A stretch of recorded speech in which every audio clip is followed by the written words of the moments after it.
malaki ako, presidente ako, ayaw ko ng gulo ng bayan ko. Yan talagang, ayaw. Ayaw ko. Kasi naging presidente ako. Not even the slightest disturbance. I would not wish it upon my country. Sir, balikan ko lang yung kay Dilima. Sabi niya, mananagot daw po kayo, sir. Sagutin ko siya. Yung sabi niya, sir. Baliktad na ito ngayon. Siya na magligaw sa akin. Nananagot ako ba? Ano, isagot ko sa kanya. Pero sige, okay lang kung medyo gumanda ba siya, bumata ba? Kasi pag hindi na, Sir, balikan ko yung sa... mananagot. Siya yung nagkalat dyan at tapos may exhibition pa siya. Dalawa lang. Di ba? Kita ng lahat ng buong bayan. May exhibition siya na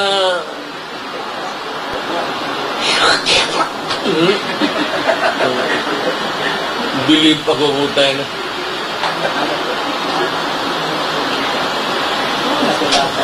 May sound effect pa.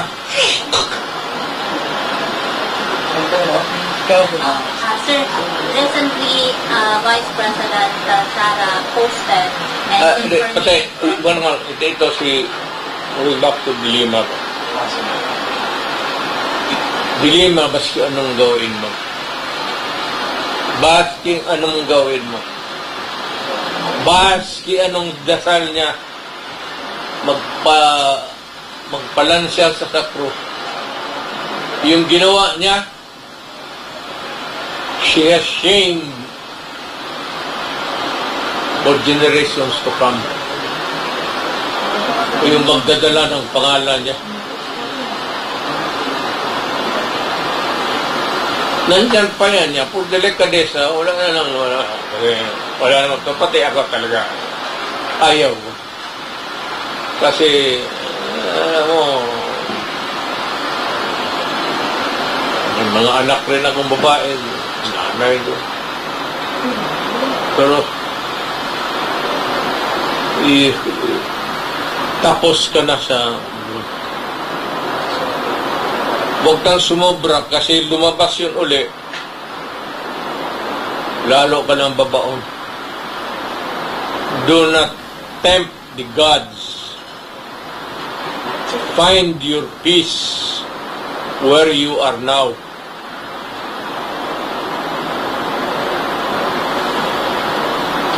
Huwag kang kumalikot ng away kasi pagsisihan mo yan.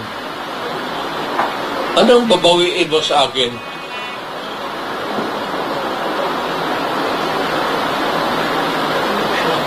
Hindi ba na ako nag-rock and roll?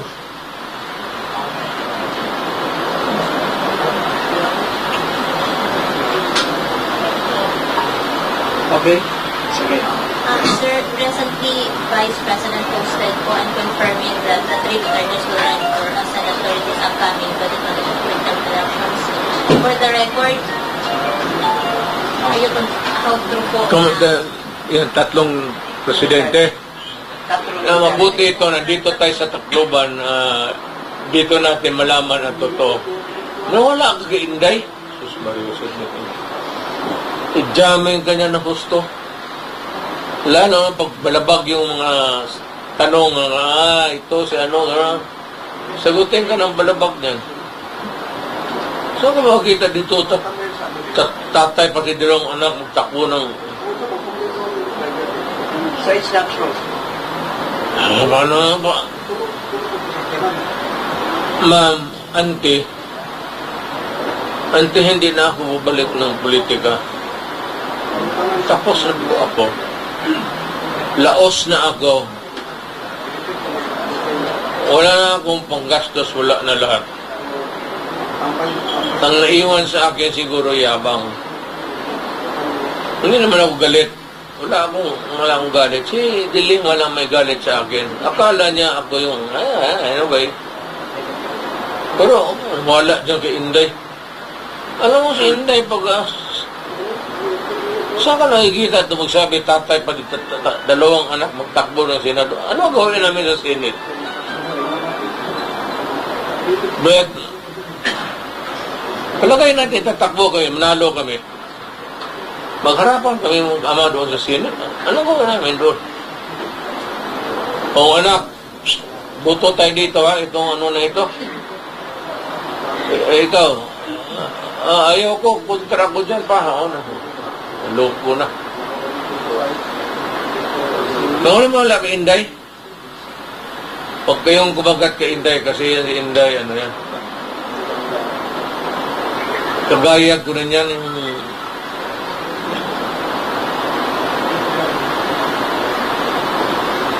Pero ako nag-mellow na ako, matanda na. Follow up?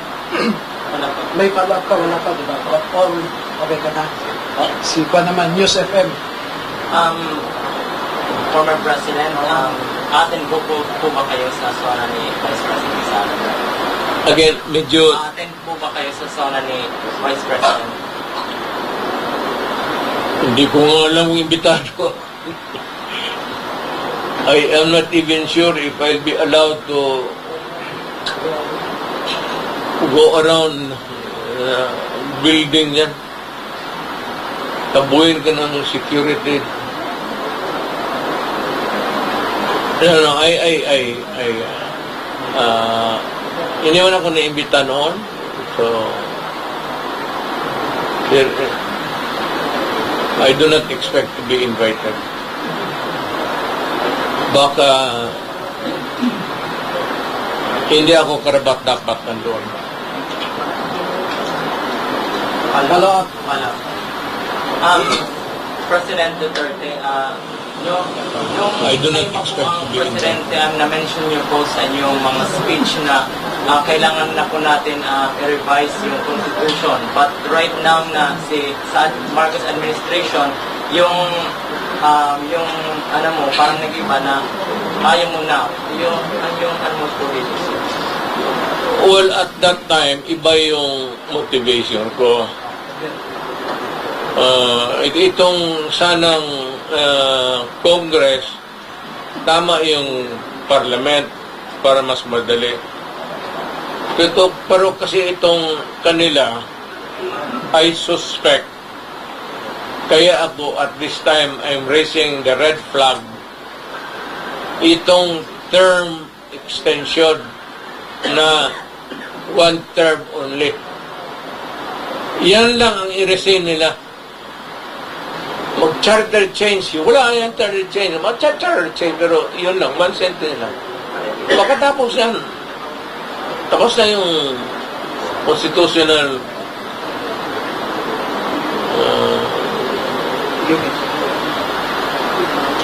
convention o constitutional whatever. Okay, another from News. Meron because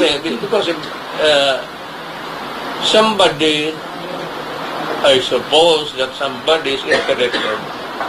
Yan ang mahirap. Yan ang mahirap. Kasi itong history ng Pilipinas, hindi naman lahat presidente dumaan.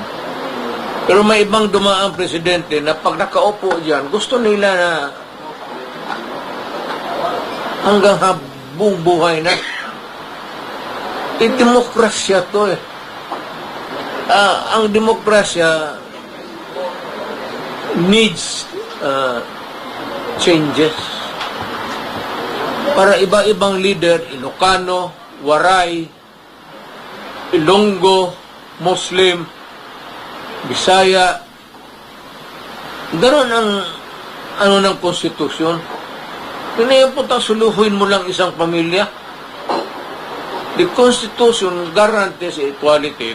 Dapat yan, someday may Waray na presidente, tapos may gano'n. May Ilocano, may Bisaya, may Muslim. Para yung vibrant democracy. Dapat gano'n. dapat ganun ang mga yung future